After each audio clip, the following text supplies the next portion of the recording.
கற்போம் கற்பிப்போம் உறவுகள் அனைவருக்கும் இரவு வந்து பிறகு பேசுகிறேன். நான் வந்து பேஷன் ப்ரோ 110 BS620 இது ஒரு சின்ன கம்பெனி கொடுங்க. P1501 கம்பெனி கொடுங்க. P1501 அந்த கம்பெனி கொடுங்க. இது ஃபால்ட்டு கோடு பார்த்தீங்கன்னா இந்த டாடல் கேபிள் ஃபுல்லாக டைட்டுங்க. பார்த்தீங்கன்னா இதனுடைய ஃபுல்லாக ரெஸ்ட்டுங்க, க்ளீன் ஆகுங்க. டாட்டா வாடி ஃபுல்லாக அழுதுங்க.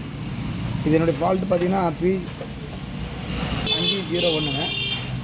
பார்த்தீங்கன்னா இந்த ஸ்லைடு பொசிஷன் சரியில்லைனா, இந்த ஸ்லைடோட அலைன்மெண்ட் சரியில்லைனா, இல்லை த்ராடல் டேபிள் டைட்டாக இருந்தாலோ, இல்லை ரொம்ப ரெஸ்ட் இருந்தாலும் இந்த ஃபால்ட்டு கூட வருங்க. இந்த ஒன்றும் அப்புறம் எவ்வளோ அழுகு பாருங்கள்,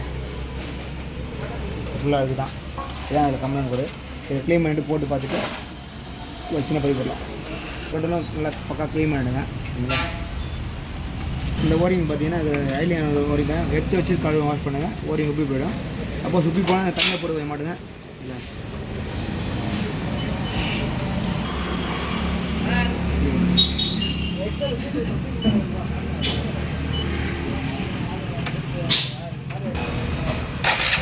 நான் ஒர்க் முடிஞ்சிச்சுன்னா நன்றே பிறகு வந்து வச்சேன்.